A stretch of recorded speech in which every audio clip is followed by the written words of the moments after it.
4 पास करके आप कक्षा 5 में आ गए हैं और कक्षा 5 में जो एक नया विषय संस्कृत जो है वो आपको पढ़ना है और इस संस्कृत विषय को मैं स्वयं पढ़ाऊंगा।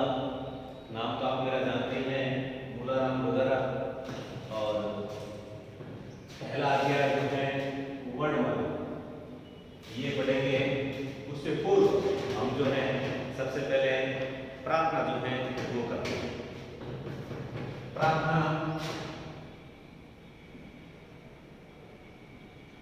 जिसे मंगलम या मंगला चरण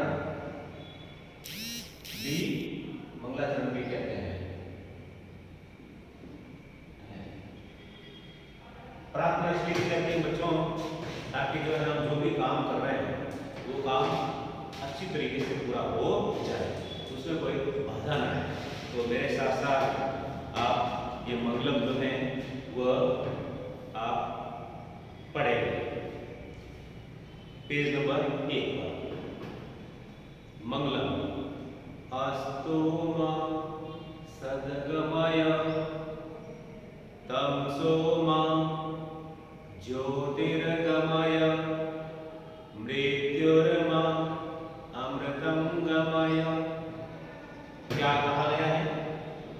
अस्तु मा सद्गमय, हे ईश्वर आप मुझे असत्य से सत्य की ओर, झूठ से सच्चाई की ओर ले जाए। तमसो मा ज्योतिर्गमय, हे ईश्वर आप मुझे अंधकार से प्रकाश की ओर ले जाए। मृत्युर्मा अमृतम गमय, हे ईश्वर आप मुझे मृत्यु से अमरता की ओर ले जाए। और इसी बात को फिर से हम पुनः एक प्रकार से व्यक्त करते हैं। कैसे? अस्तोमा सद्गमय हमसोमा ज्योतिर्गमय मृत्युर्मा अमृतं गमय। आगे भारतीय संस्कृति में किस प्रकार से गुरु को, माता पिता को आदर और सम्मान दिया गया है, वही बात हम आगे प्रस्तुत कर रहे हैं। कैसे? मातृदेवो भव, पितृदेवो भव, आचार्य देवो भव, अतिथि देवो भव। अर्थात माता जो है वो देवता के समान है, पिताजी है, पिताश्री जो है वो भी देवता के समान है, देवताओं से भी बढ़कर है।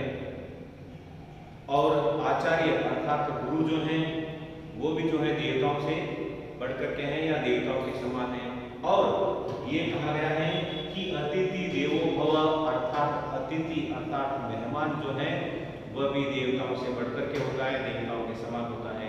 अतः कहा गया है क्या? मातृदेवो भव, पितृदेवो भव, आचार्य देवो भव, अतिथि देवो भव।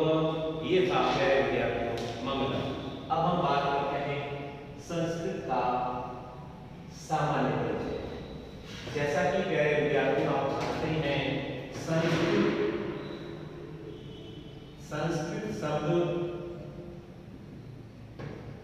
समधन कृत से बना है, जिसका पता है सम यानी अच्छी तरह से,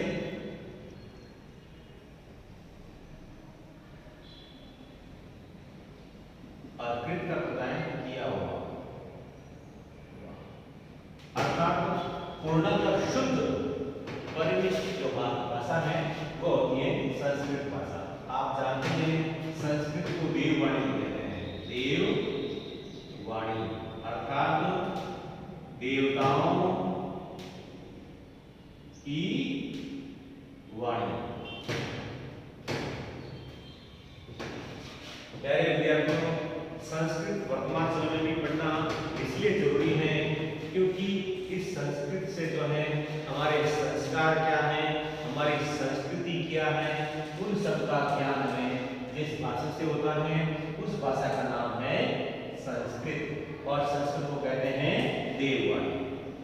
तो प्यारे विद्यार्थियों, ये संस्कृत के बारे में आपको सामान्य सी जानकारी दी। अब हम आगे बढ़ते हैं।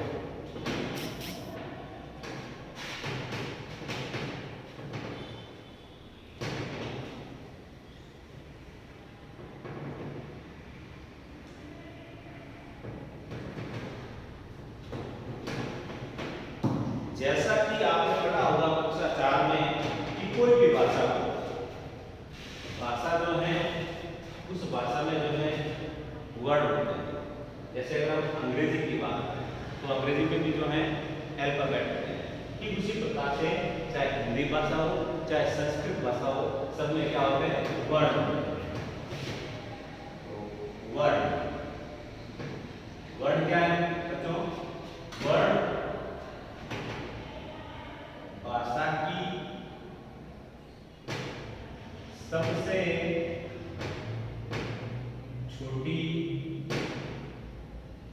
छोटी इकाई है। अर्थात वर्ड भाषा में सबसे छोटा पार्ट होता है जिसके और टुकड़े नहीं किए जा सकते हैं। वर्ड भाषा की सबसे छोटी इकाई है जिसके और टुकड़े नहीं किए जा सकते हैं। जैसे प्यारे विद्यार्थियों उदाहरण दे रहा हूं, उदाहरण देखो। जैसे अ क्या है, एक वर्ड है। इसी प्रकार से ये ग नीचे अलग लगा हुआ है, ये भी क्या है, वर्ड है। ये वर्ड क्यों है? क्योंकि अ के टुकड़े अब होंगे नहीं, अ के टुकड़े नहीं होंगे। ऐसे ही इस क अलग के टुकड़े नहीं होंगे, तो इन्हें हम कहेंगे वर्ड। तो वर्ड भाषा की सबसे छोटी इकाई है। अब हम बात करते हैं प्यारे विद्यार्थियों वर्णमाला। वर्णमाला तो देखिए क्या है वर्णमाला?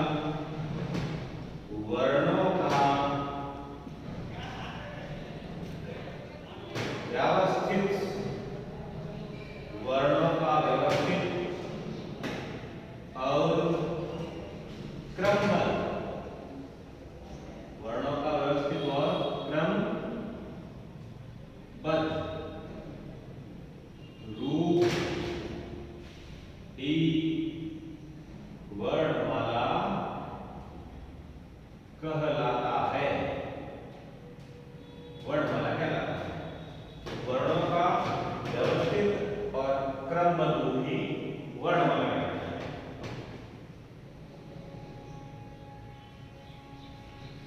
जैसे देखो अ से लेकर ज्ञ, अ से लेकर के ज्ञ तक जितने भी अक्षर हैं उनको उसी प्रकार से सीक्वेंस में क्रमबद्ध तरीके से व्यवस्थित तरीके से प्रस्तुत करेंगे, उसे हम कहेंगे वर्णमाला।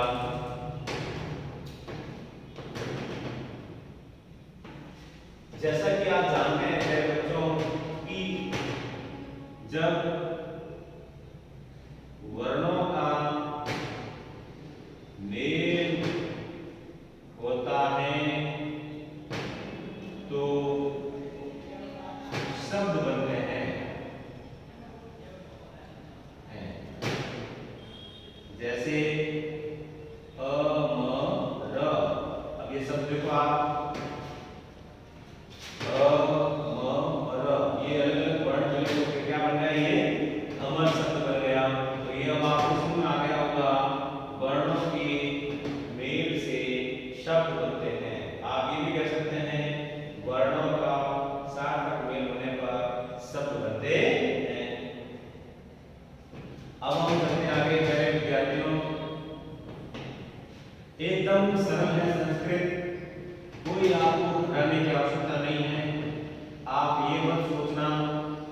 संस्कृत नया विषय है, कैसा होगा, किस प्रकार से पढ़ेंगे, क्या क्या समस्या आएगी, ऐसा आपको कुछ भी सोचने की आवश्यकता नहीं है। आपकी हर समस्या का समाधान हम आपका करेंगे। तो प्यारे विद्यार्थियों, वर्णों के बारे में बताया मैंने। अब देखिए बच्चों, वर्णमाला में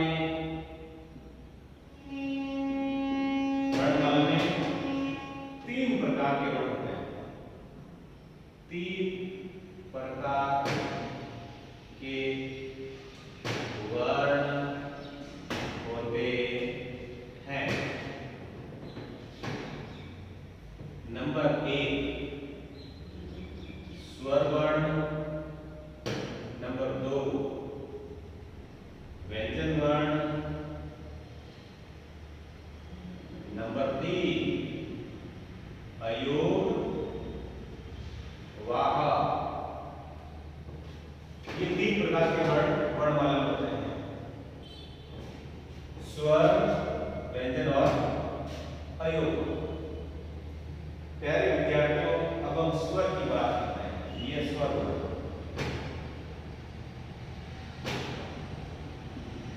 स्वर वर्ण में क्या होता है, यानी ऐसे वर्ण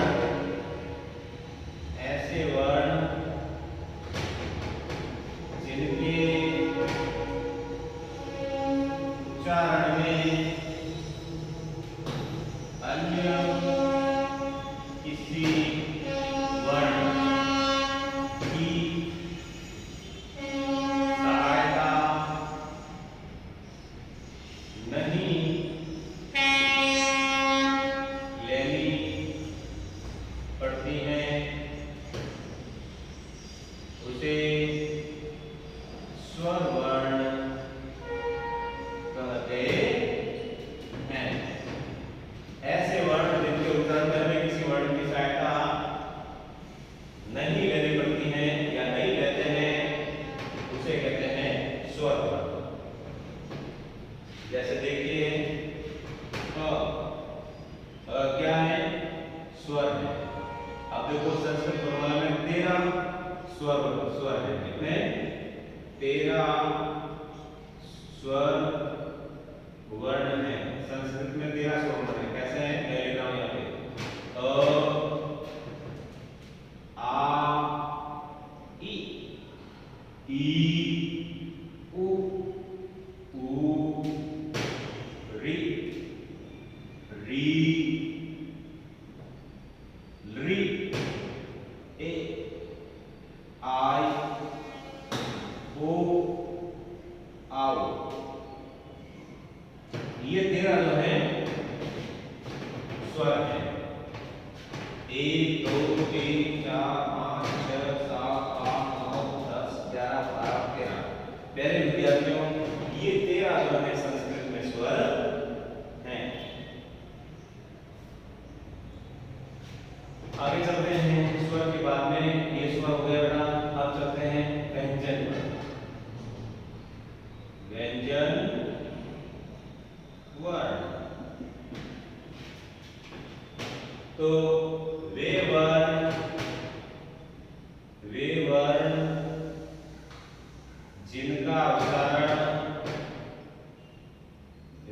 जिनका उच्चारण स्वर की सहायता से होता है, स्वर की सहायता से होता है। वे वर्ण जिनका उच्चारण स्वर की सहायता से होता है, उन्हें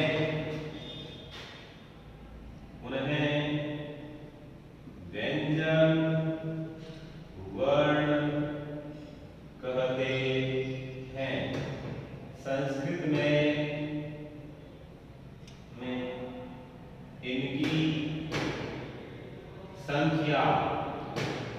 इनकी संख्या 33 है। संस्कृत में इनकी संख्या 33 है।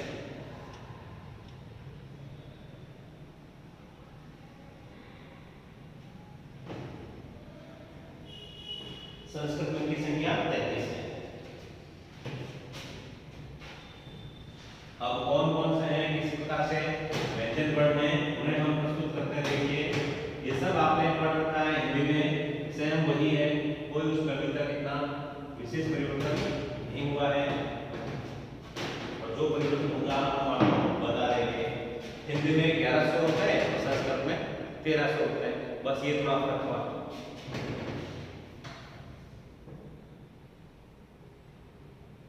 अब बात करते हैं व्यंजन की। जैसा कि आप जानते ही हैं, क का वर्ग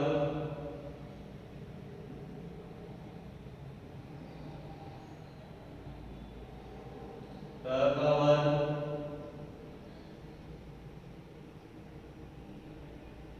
प का वर्ग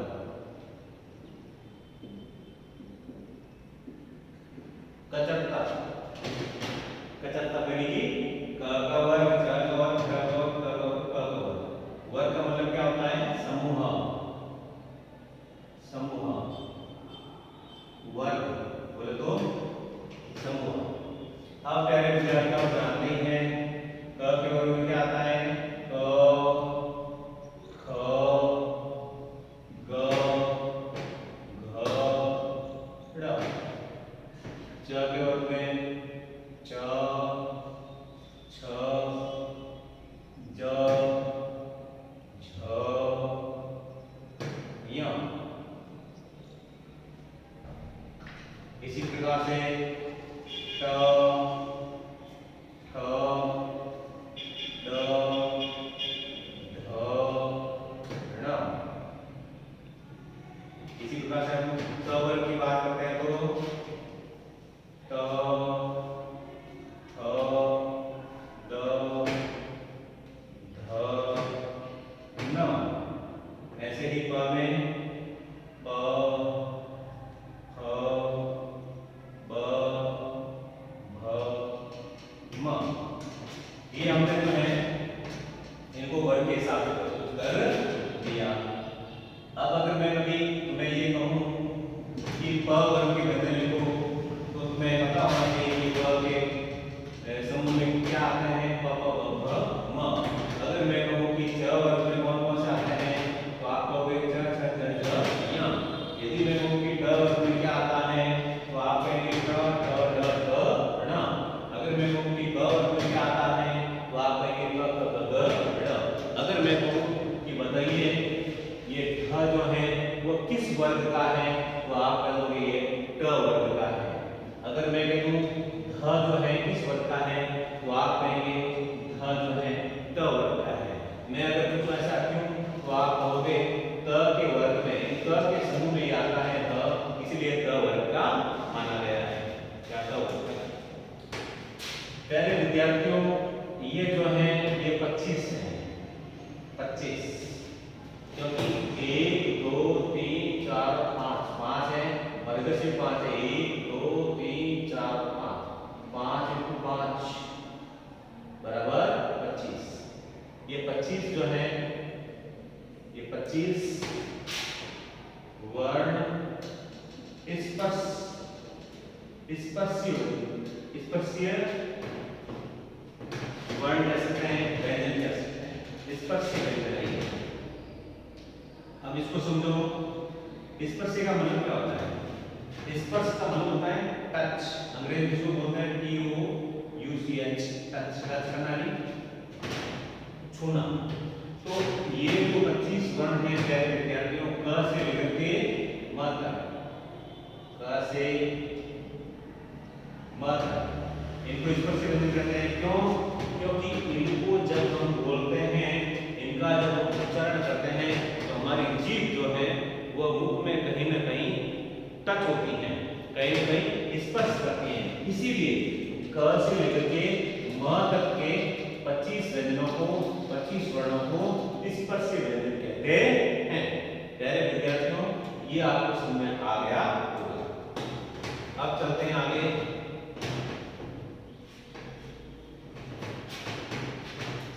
आगे चलते हैं अंतस्थ। य, र, ल, व, ये अंतस्थ है, चार अंतस्थ। अंतस्थ का मतलब क्या होता है? बीच में स्थित होते हैं, ये बीच में होते हैं ऊष्मीय व्यंजन और स्पर्श व्यंजन के बीच में, तो इनको हम अंतस्थ कह सकते हैं, अंतस्थ वर्ण कह सकते हैं। ये ये चार ये आगे चलते हैं प्यारे विद्यार्थियों, ऊष्मीय श स स क, यह है ऊष्मीय व्यंजन। ऊष्मीय व्यंजन समझो इसको ऊष्मीय क्यों है? क्योंकि इनका जब उच्चारण करते हैं तो ऊष्मा उत्सर्जित होती है, ऊष्मा निकलती है। जैसे आप अपने मुख पर इस प्रकार से हाथ रख के आप बोलने की कोशिश कीजिए। जैसे मैं बताता हूँ, देखो स और ह, तो जैसे हम इनको बोलते हैं तो हमारे मुंह में से गरम गरम हवा बाहर निकलती है और इसी गर्म हवा को बोलते हैं ऊष्मा। और इसी प्रकार से इन चार व्यंजनों को कहते हैं ऊष्मीय व्यंजन। क्यों?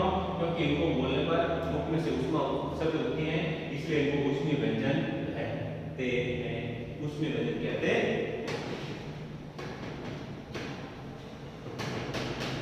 अब आगे चलते हैं प्यारे विद्यार्थियों,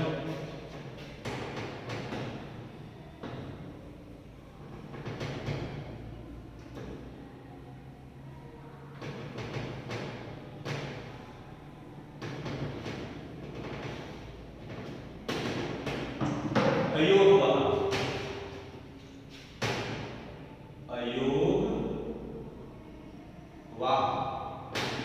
जैसा कि नाम से पता चलता है हम लोग, अ का मतलब होता है नहीं, अ का मतलब होता है नहीं, क्योंकि अ उपसर्ग है, ये इसका होता है नहीं।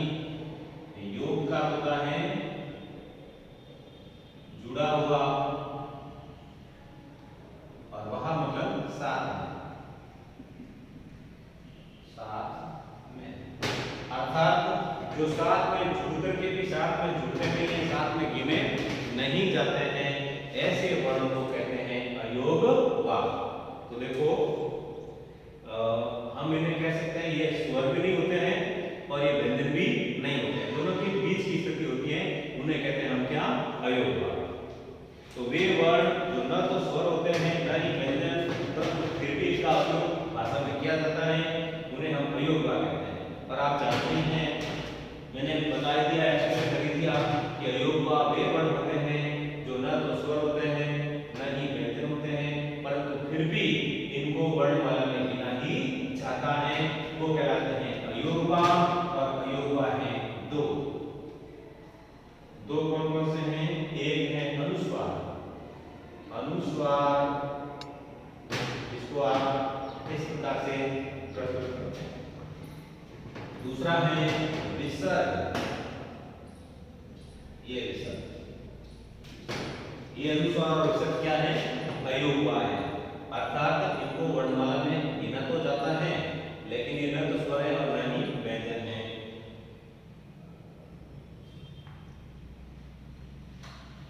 अब प्यारे विद्यार्थियों बात करते हैं संस्कृत भाषा में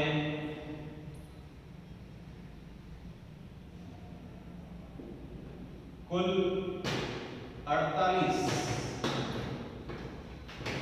वर्ण हैं, कुल 48 वर्ण। और इस बात का भी आप ध्यान रखना कि व्यंजन को स्वर के बिना, व्यंजन को स्वर के बिना लिखते हैं तो हलंत लगाते हैं।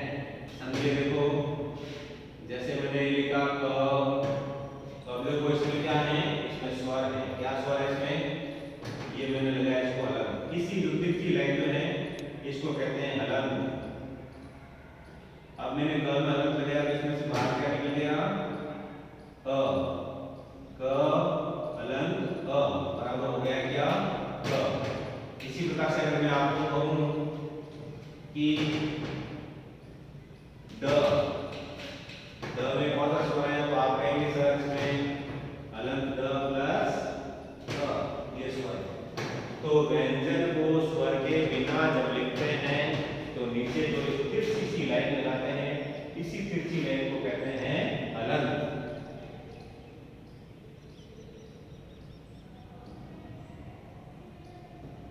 और स्वर उसके साथ में मिल जाता है तो स्वर की उसमें मात्रा भी कह सकते हैं कि उसके अंदर, जैसे ये हम कह सकते हैं कि क में क की मात्रा लगी, इसी प्रकार से अलग द में क की मात्रा लगी तो गया क्या ड, क में अ की मात्रा लगी तो गया क।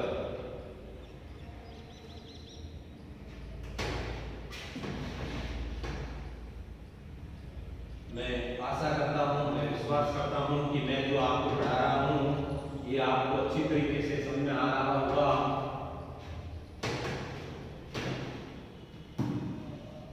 अब देखिए मेरे विद्यार्थियों, मात्राओं के बारे में, जैसा कि आपको पता ही है कि मैंने स्वर लिखे थे,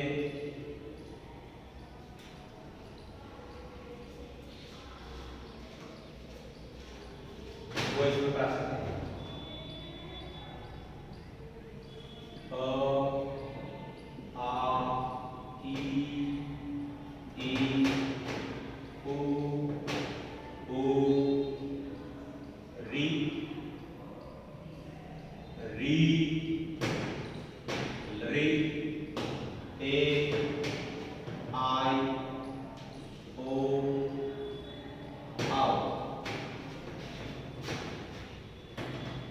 ये जो मैंने स्वर लिखे हैं तो देखिए किस प्रकार से की कोई मात्रा होती नहीं है, ये आ की मात्रा होती है, इसी प्रकार से ये छोटी की मात्रा,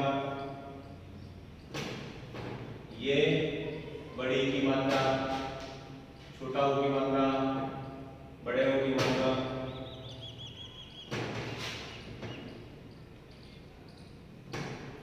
ये री,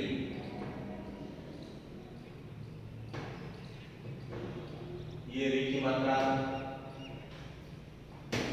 और इसी प्रकार से ये बड़े री की मात्रा कह सकते हैं। और ये री जो है ये स्वतंत्र होता है, स्वतंत्र स्वर होता है ये, तो कोई घबराने की आवश्यकता नहीं है। आगे चलते हैं, ए की मात्रा ऐसे ही, आई की मात्रा, ओ की मात्रा और या की मात्रा, ये जो है मात्रा ये किस प्रकार से किस शब्द में कैसे लगनी है। जैसे देखो मैंने लिखा च, तो च में च लगाया, हलंत में या लगा दिया, ये हो गया च। अगर मैं पूछूं उसमें कौन सी मात्रा है तो आप कहेंगे इसमें अ की मात्रा है, तो ये च हो गया।